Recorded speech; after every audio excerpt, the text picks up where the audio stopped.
Alright, Joe here, welcome back to We Need to Talk. This is the show that looks at football on the internet over the past 7 days. 7 days that has seen Sheffield United quite literally training in a park.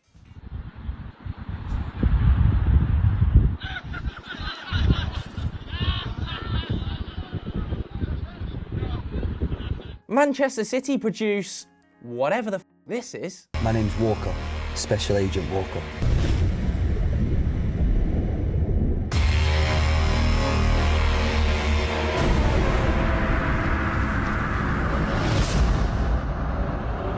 You're never gonna take me alive, you losers! And Jose Mourinho back to his prickly best. I was rude, but I was rude to an idiot. Anyway, this week we need to talk about Mino Raiola.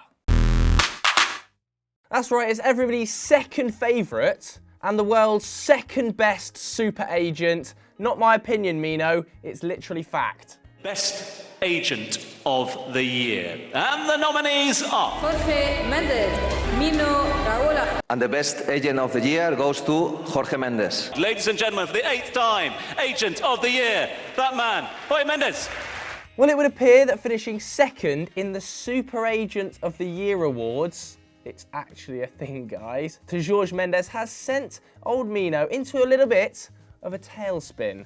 Because over the past 7 days, he has been chatting an awful lot to an awful lot of different media outlets. So I thought, what better time to examine some of Mino's best quotes from the last 7 days about some of his biggest clients, including Paul Pogba, Erling Haaland, and Matthijs de Ligt. Right, let's start with the biggest elephant in the room. Obviously, it's Paul Pogba, so you can start by leaving your salty and your bitter comments right now, because yes, I am going to be a bit salty and a bit bitter. Firstly, let's start with an interview that Big Mino gave on December the 20th, in which he seemed to say that despite reports of Paul Pogba wanting to leave Manchester United, that he would indeed be staying at the Red Devils. I was a very happy boy. Paul wants to be successful and happy and wants to win prizes, and he would love to do that with Manchester United, Raiola told the Telegraph. Come on! It's almost too nice though. You know when somebody's being over the top nice to you and you start to feel like there's something growing in the background? That was a bit of a worry for me. And it got even more worrying when he gave this interview to Sky Sports News. Paul has always respected Manchester United as long as Manchester United has also always respected Paul. If Ole has ideas about my player and he wants to talk to me about it, he knows my number. And until that moment, I talk with Ed Woodward because that's the person that I talk to in the club. I never spoke with Ole. Now that is definitely the nicest that Mino has ever been about Manchester United. He doesn't seem like he's trying to push an agenda or trying to get a transfer for one of his clients. He just seems like he's being very nice about Manchester United. It's great to see, Mino. I'd like to see more of it. Pretty positive. But, you know, like I said a couple of minutes ago, it does feel a little bit like he's being too nice.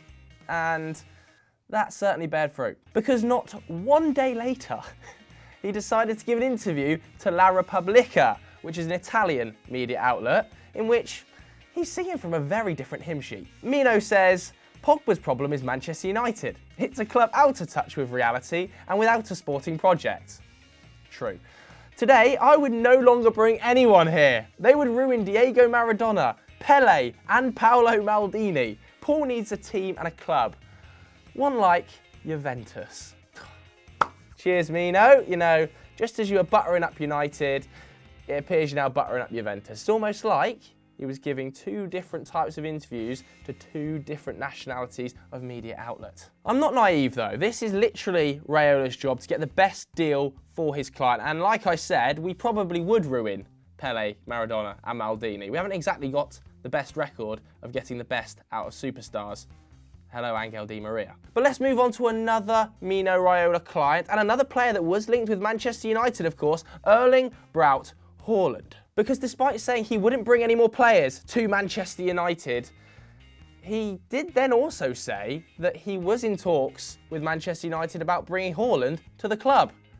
Doesn't quite work, Mino. Yes, he told the Telegraph the club that Haaland has had the most direct contact with is Manchester United. They've spoken to him the most. Everybody had the chance to talk to him in person. We let that happen, especially with Ollie. There was no fallout between me and Ed Woodward. It was just normal negotiations, and the player chose a different path. He's made his choice. We went through a normal process. Obviously there, referencing the fact that Haaland rejected Manchester United to join Borussia Dortmund. And you have to say, fair play to Haaland for choosing a club that is going to give him the best career progression path and rejecting a club that is in turmoil but would have given him the biggest check. United, however, didn't believe that this was the case. Their sources told a number of different media outlets, including the Times, that Manchester United pulled out of the race to sign Erling Haaland after they encountered problems with Mino Raiola, the striker's agent, during negotiations. So there we have Raiola saying Haaland was the guy who rejected Manchester United, but Manchester United are saying they rejected Haaland because of Mino Raiola. The well-connected Manchester Evening News even go as far as to say that the reason Manchester United pulled out the deal was because Raiola and his family wanted a buyout clause put into his Manchester United contract, which United were having none of. There have also been reports that Raiola took a €50 million commission from the deal, and that buyout clause Man United said no to, Dortmund said yes to. So on one hand, we've got Mino saying that Haaland rejected United, and on the other, we've got United saying that they rejected Haaland. But who do you agree with? I want to know whether you think Mino's lying or Man United are lying in the comments below. We're not done just yet though, because Mino has also been chatting a lot of nonsense about Matthijs de Ligt. Now this story revolves around the controversial move that saw Matthijs de Ligt join Juventus in the summer over perennially linked and favourites for his signature, Barcelona. Raiola told Sport in Spain that Barcelona treated de Ligt like a piece of cheese. I don't know either. I don't understand the reference. He claimed that Barcelona automatically thought they could sign de Ligt because of their obviously historic links to Ajax and the belief that the player wanted to join them. A little bit like Haaland, actually, Mino told Voetbal in Holland that de Ligt wasn't interested in the money and just wanted to go to a place he was going to play regular football, and he believed that Juventus was the best destination for the player. However, Spanish media is having none of it. Mundo Deportivo even go as far as to claim that Raiola was demanding an €8 million agent's fee in order to take de Ligt to Barcelona, despite the fact that Mundo Deportivo also claim de Ligt dreamt of playing for Barcelona. Bit odd. Anyway, de Ligt obviously ended up joining Juventus, but again, we've got two different parties telling two different stories. Who do you believe? Do you believe de Ligt wanted to go to Barcelona and Mino said no?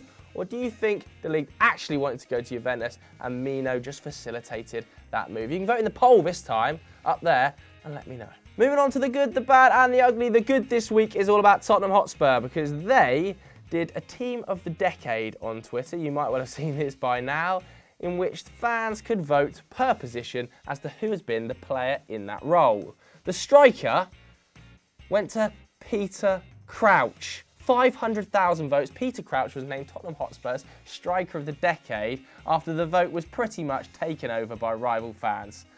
500,000 people decided Peter Crouch was going to be in Tottenham Hotspur's Team of the Decade ahead of Harry Kane. Just fantastic use of football Twitter's time. The bad this week comes from Derby County, who have reportedly, according to the Daily Mail anyway, failed to pay their players' wages this week because of a lack of funds, which is rather worrying given that Wayne Rooney's just joined the club, and I can't imagine that was cheap. Moving on to the ugly, which comes from Mexico this week, and somebody arranged a football match between two different cartels. Already sounds like a bad decision. One cartel called the Cartel del Golfo and Los Zetas. It didn't end well either, because 16 people died in the game and there were a further 5 injuries. Apparently it took police 2 hours to get the match under control. Who made the decision to put this game on? So that's it for this week's episode of We Need to Talk. I hope you enjoyed it. Apologies for the lack of content. Not that many stories after Christmas. We'll be back next week in proper We Need to Talk fashion. If you want more serious football chat, head over to Continental Club where they're discussing, spit it out eventually, all of the biggest teams across Europe and their transfer business for January. Thanks very much for watching. Goodbye.